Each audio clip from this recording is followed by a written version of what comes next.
Howdy, howdy. Oh, I got 23 minutes. I'm going to have to clear my phone out. Storage on my phone. It's been a while since I made a video. It took some time myself. Took a few days off. I hope I look or sound or coming on a little differently with you here because I've damn sure made some progress. Big changes in the last week. Big improvements. Bought me a couple rugs. Got rid of the old ones that my ex brought in here. And got me a couple new ones. Hey, got one in there for the bathroom too. Hey, let me take y'all in here and show you this. I think it's beautiful, man. I like it. I love it. Today is a wonderful day. Look at that shit. I like the hell out of it. I like my bathroom. I still got some improvements and finish work and shit to do. But I'm fucking loving it, dude. Golly, look at this beautiful Sunday here. Sunday, I think it's, what is this, March 4th? Is this the 4th? 5th. Damn, today's the 5th. Holy shit. Oh, and the birds were out. I bought me some bird seed yesterday. Had the birds out this morning. Got to watch me some birds. And got me coffee. I'm able to back to drinking some coffee. I had to get away from that for a long time to get myself purified and cleansed out. But now I got some coffee and I'm able to enjoy it. Just like, I had to fast from food and all that other shit. I had to fast from coffee for a long time. A lot of people don't realize that, but coffee is a drug. It's an addiction. It'll hold on to things. When you have addictions and you have trauma inside yourself, those addictions will hold on to that trauma. In order to let go of it and heal, you have to let go of your addictions. Went up and had breakfast up at the birdhouse, what they call the birdhouse there with the lady. It's the house she lives in. Same woman I had breakfast with there, when was that, a month and a half or so ago? Maybe, it's been at least that long. Probably a month and a half. No. Month and a half. Shit, I don't know. It don't matter. Something like that. So, two women and their 12-year-old boy. Overall, I would say a feminine environment, but the boy is 12 years old, so he's entering into a masculine state of being. And I am entering very much back into my masculine state of being here. And loving every bit of it. So I went up there. We had some good conversations. A little bit of, I don't want to call it arguing, but just a tiny little bit of friction. Because I go up there and I have spiritual conversations with them and talk to them and try to explain to them what I know about life and the inner workings of life and stuff. And this is this is like Mission Impossible for men to try to explain to women the inner workings of life and how this shit works. We've been trying to do it since the beginning of time, and I don't think we've ever made any progress with it, but that's okay. See, that's just one of the natural differences between men and women. One of the differences in ability, say mental ability, is the type of understanding that we have in here of life, the way that we see life with our minds. Women see life like completely on the opposite spectrum as to what men see life. All right, we're opposites, and just duh. That's why we fit together. We fit together like this. If we were the same, we'd be, this no good. This good. This good, pleasurable. This no good. So,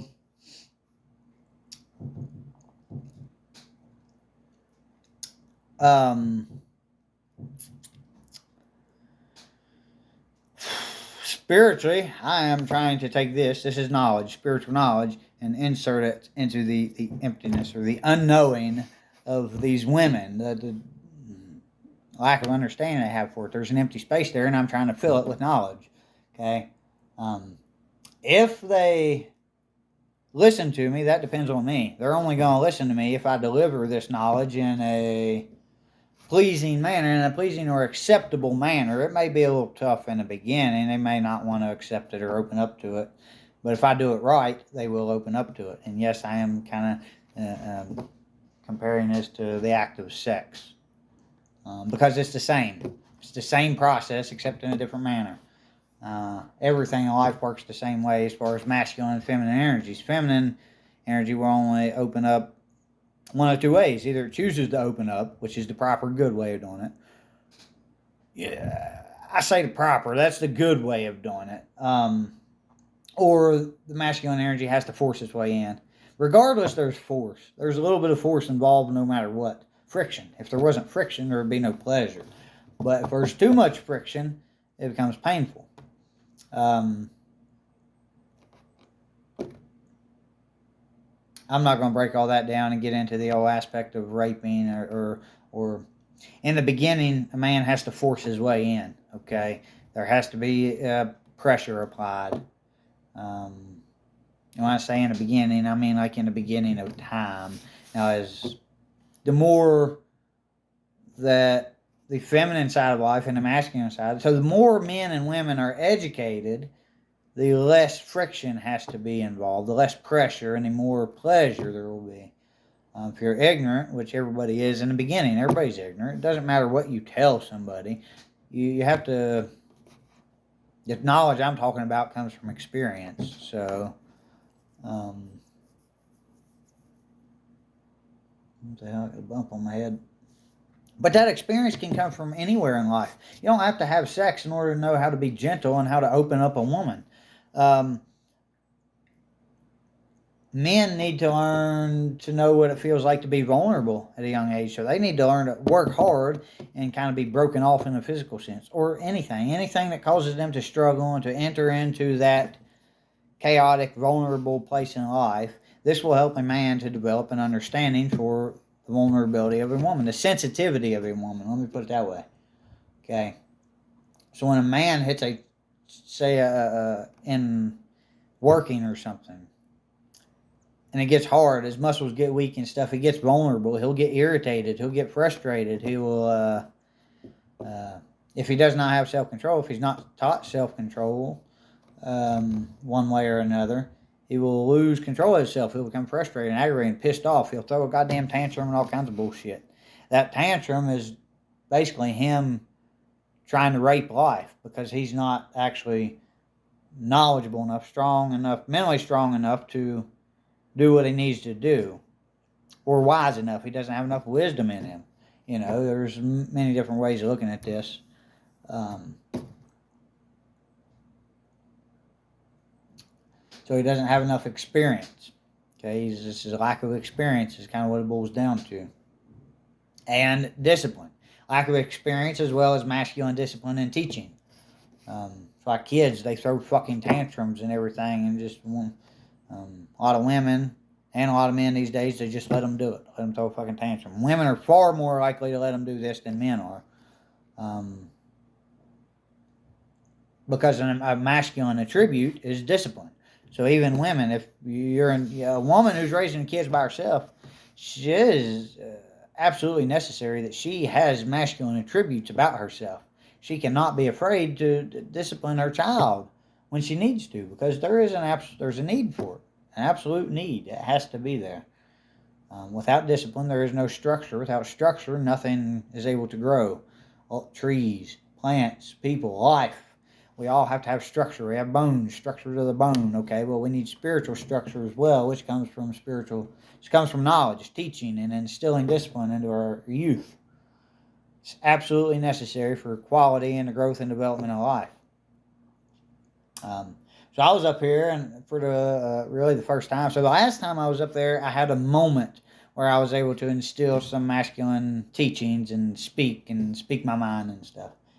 This time I pretty well held myself in there, my masculine energy, very well the whole time, and I was able to speak much more confidently and in a state of knowing instead of, oh, well, maybe this or maybe that. You know, it wasn't like that. It was like, no, I know this. I know what I'm talking about. I'm trying to get you to understand. So I had to reword myself and explain myself in different ways.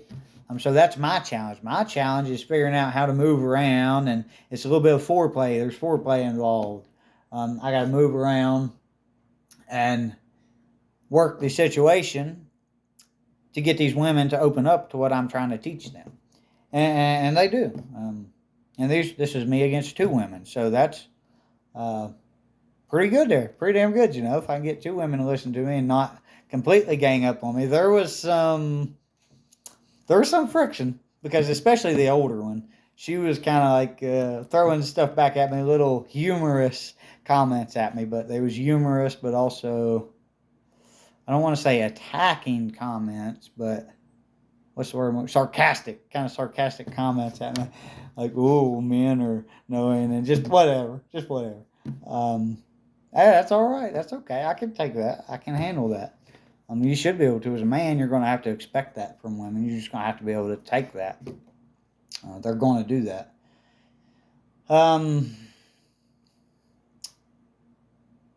But this was coming more so from they're both older than me, but this was coming from one, she's in her 70s there. And that's because she's not in a vulnerable state of living anymore. She doesn't have her period. She's not worried about getting pregnant. She doesn't have children or she has vulnerabilities, but they're physical vulnerabilities. Mentally and emotionally, she doesn't really have too many vulnerabilities there. So she's entering, in that sense, into a masculine state of being. So because of that, she's able to stand there and argue back with me, and she knows where she's coming from in life as well. She knows herself, and she actually told me that. She's like, "Well, I know myself because this and that," and she does, because she's entering in that state. Most young women, or anybody who's in a vulnerable state in life, they have dark spots inside of them. They have vulnerabilities, and when you have vulnerabilities, you don't know what's going to happen. It's very difficult to protect that vulnerability. That is not a masculine state of being. That is not a godly state of being. And when I say godly, I mean like godly as in the Father God, the Bible God, that Father God in the Bible.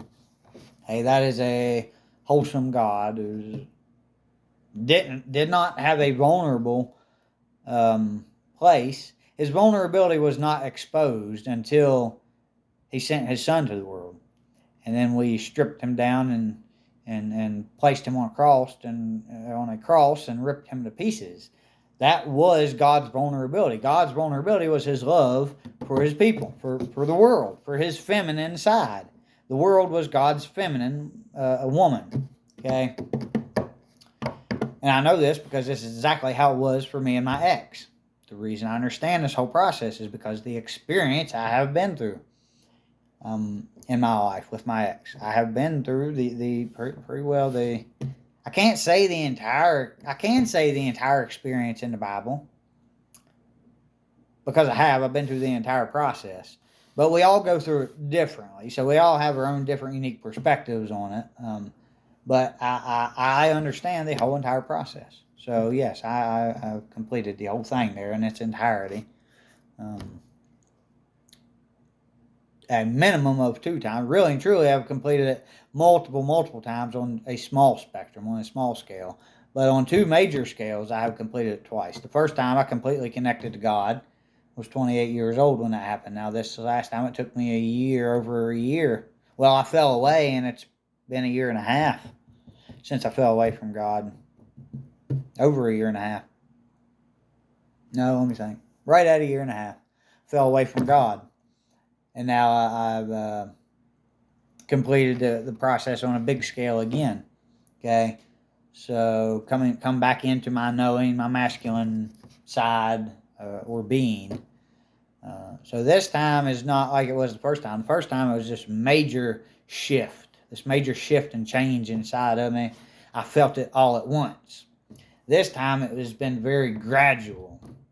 And I still am not completely 100% back connected to God the way that I was back then, okay? I've pretty well come to realize that this is going to be an ongoing process. I don't know how long it'll take for me to get all the way back to God. Maybe a lifetime. I don't know for certain. To get 100% back to where I was 2.5 years ago.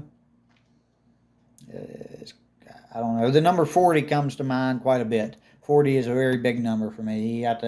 God flooded the world 40 days and 40 nights it rained, and flooded the earth. There's 40 years God led his people through the wilderness. Okay, 40 was my number back in high school for football. That was my number 40.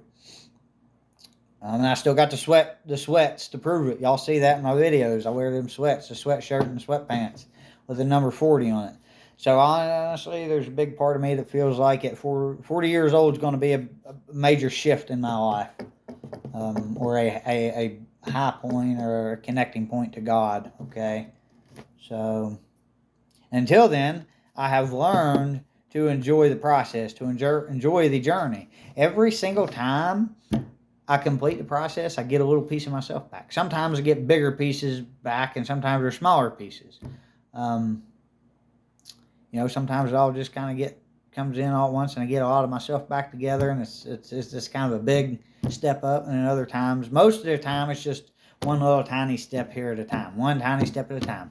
Okay, but guess what? A million tiny fucking steps equals one great big fucking progress, step forward, major progress, and forward progression. Okay, so don't underestimate the tiny things that you do in life for improving yourself. And so here's another thing. Every time I do take that step forward, that big improvement, it's kind of like there's a wall here. I keep bouncing. Sometimes I'll hit a limitation. I'll hit a spot where it gets stuck or something. And it's like I run into a wall. Well, that's kind of like your limit. You have to learn to push past that limit. Eventually, you keep working at it, keep working at it, and then you'll jump up past that limit. You may jump way up here, but you only done that once. So then you kind of fall backwards, and then you have to work back up until you can repeat this new limit. So let's say you're jumping 2 feet in the air here, and you keep that's your limit. You keep hitting that and bouncing back, hitting that, and then finally you jump past it and you hit 4 feet. Okay, well, you're probably not just going. You might jump right on up to 5 and then 6 and then 7 feet, but eventually, however far you make it, you're going to hit another wall. Let's say you hit a wall at 7 feet. Okay, and then you're hitting that wall. You might hit that wall, but then you might come back here. You might not hit 7 feet every single time consistently. You might hit 2 feet once, or you might hit 4 feet, and then 5, and then you might come back to 3. Okay? Well, you have to keep doing this until you can consistently, repeatedly, over and over and over again, hit 7 feet. Once you can do that consistently, repeatedly, that's how you break down the wall. You beat at the wall. You beat at it, and you beat at it, and beat at it. If you only come up here and hit 5 feet, then you didn't even touch the wall. You have to hit the wall, 7 feet. You got to hit it, and you got to hit it. Okay? It's more solid, more firm, stronger each time you do it. Okay? And eventually, you'll bust through it. Eventually, you'll break that 7 feet wall, and then you'll do it again. You'll hit 8, or maybe 9, or 10. You may have a great big giant jump, and you may go from 8 to 15. Okay? But then you're going to fall backwards. You might only, the next time you do it, you might be wore out and tired. You might only hit 2 feet again. Okay? This is how life works with improving everything around you in your life. Cleaning your house. One day you might clean it. You might have it immaculate there for a while, but then you get tired, you get wore out, and you slack off, and it kind of gets a little filthy again. Okay? That's all right. That's okay. You got to rest.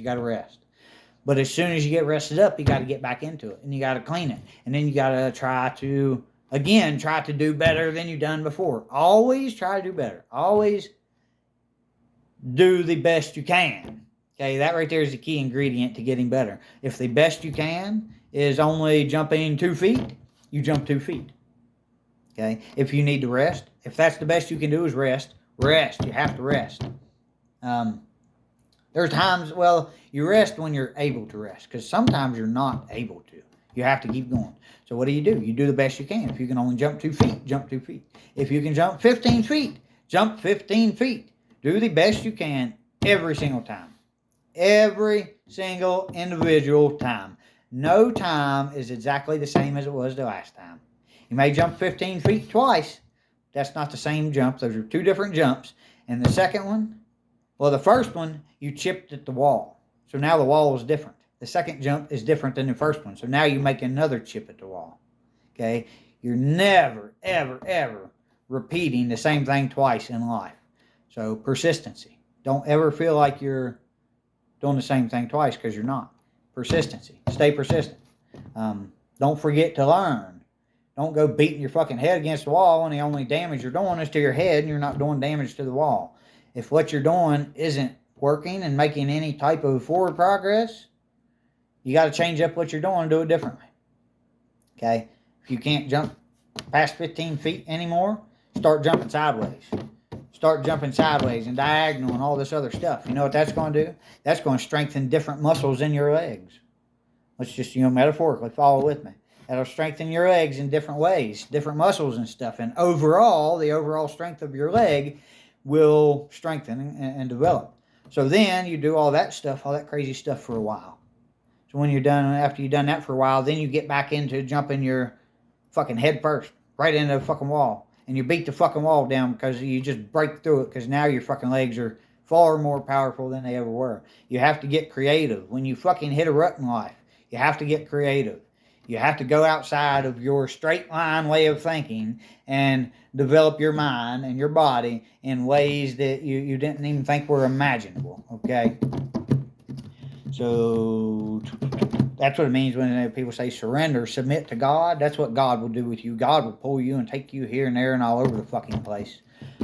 You get ideas. You get these weird, stupid ideas, and maybe you're afraid to fucking act on them because you'll look silly or you might be embarrassed or something. Okay, well, if you're afraid you got to face that fear. If you don't face that fear, if you're afraid of your own fear, you're in big fucking shit. It's okay to have fear, but don't be afraid of your own fear. You got to face it. You kind of got to walk into it. You got to test it and bump it. Fear is just like a wall. You got to bump it and work at it too till you break it down there. Break it down for yourself so you can break through your own fear and figure things out. You will. Keep working at it. Keep pushing. Keep nudging. And you'll improve. I've seen, my God, I can't even express to y'all how much improvement I've seen in myself in the last year. It's been right at a year. No, over a year. Now it's been just over a year since I quit talking to my ex. And started getting myself back together. Okay? And holy fuck. I've tremendously come a long ways. Very proud of myself. That's pretty well all I got. I'm out of time here. Still coming up with a name for myself, but that's coming along. I love y'all. Be good. Take care. I don't know. I ain't got anything else.